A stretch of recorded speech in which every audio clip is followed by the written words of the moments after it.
Daily. Taste the Daily. Kanchipuram மாவட்டம் பாலாற்றில் புதைக்கப்பட்ட சிறுவனின் உடலை தோண்டி எடுக்கும் காட்சிகள்தான் இவை. ஆந்திர மாநிலம் கோடூர் பகுதியில் வசிக்கும் பழங்குடியின சமூகத்தைச் சேர்ந்தவர்கள் பிரகாஷ் ஏனாதி அங்கம்மாள் தம்பதி. குடும்பத்தில் வறுமை தலைவிரித்து ஆடவே சத்தியவேடு பகுதியைச் சேர்ந்த முத்து தனபாக்கியம் தம்பதியிடம் 15,000 ரூபாய் கடனாக வாங்கி உள்ளனர். இதற்கு ஈடாக தங்களது 9 வயது மகன் வெங்கடேஷை 10 மாத கால ஒப்பந்த அடிப்படையில் கடந்த 10 மாதங்களுக்கு முன்பு முத்து குடும்பத்தினரிடம் வாத்து மேய்க்கும் வேலைக்கு அனுப்பி உள்ளனர்.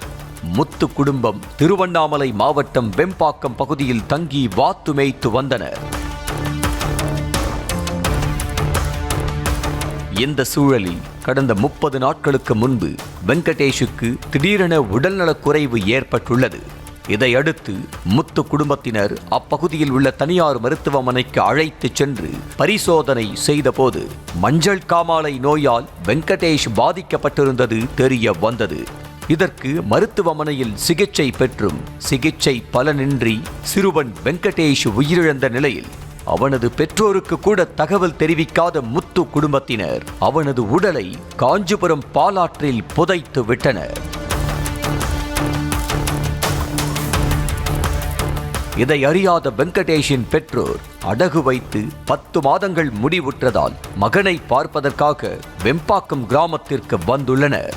அப்போது பணம் எங்கே என அதிகார தோரணையில் கேட்ட முத்துவின் மனைவி தனபாக்கியம் பணத்தை கொண்டு வந்தால் மட்டுமே சிறுவனை காட்ட முடியும் என கூறி அவனது பெற்றோரை விரட்டி அடித்ததாக கூறப்படுகிறது.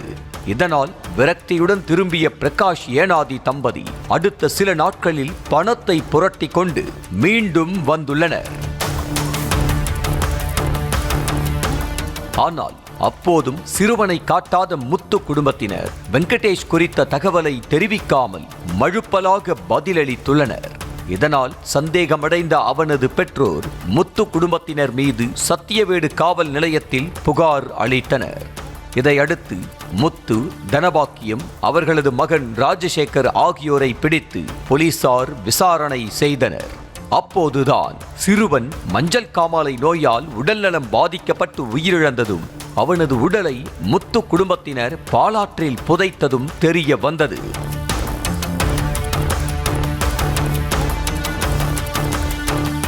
இதை கேட்டு அதிர்ச்சியடைந்த ஆந்திர மாநில போலீசார் 30க்கும் மேற்பட்ட படையுடன் காஞ்சிபுரத்திற்கு விரைந்தனர். பிறகு தாலுகா காவல் நிலைய போலீசாரின் உதவியுடன் சிறுவன் வெங்கடேஷின் உடல் புதைக்கப்பட்ட பாலாற்று பகுதிக்கு சென்று சடலத்தை தோண்டி எடுத்தனர். ஆனால் அதற்குள்ளாக சிறுவனின் உடல் அரிக்கப்பட்டு வெறும் எலும்புக்கூடு மட்டுமே கிடைத்தது. சிறுவனின் எலும்புக்கூட்டை பார்த்து பெற்றோர் கதறி அழுதனர்.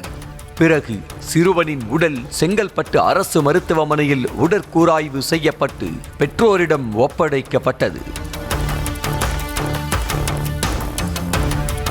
இதைத் தொடர்ந்து முத்து தனபாக்கியம் ராஜசேகர் ஆகியோரை கைது செய்த போலீசார் சிறுவன் வெங்கடேஷ் உண்மையிலேயே மஞ்சள் காமாலை நோயால் பாதிக்கப்பட்டு தான் உயிரிழந்தானா அல்லது கொலை செய்யப்பட்டானா என்பது குறித்து தீவிர விசாரணையில் ஈடுபட்டனர். அந்த வகையில் சிறுவனுக்கு சிகிச்சை அளித்ததாக கூறப்படும் வெம்பாக்கம் தனியார் மருத்துவமனையில் விசாரணை நடத்திய போலீசார் அங்கிருந்த சிசிடிவி காட்சிகளையும் ஆய்வு செய்தனர்.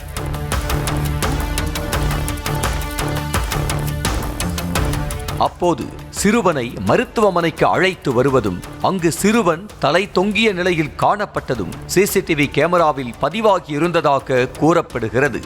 இதைத் தொடர்ந்து முத்து குடும்பத்தினர் மீது பல்வேறு பிரிவுகளின் கீழ் போலீசார் வழக்கு பதிவு செய்து சிறையில் அடைத்தனர்.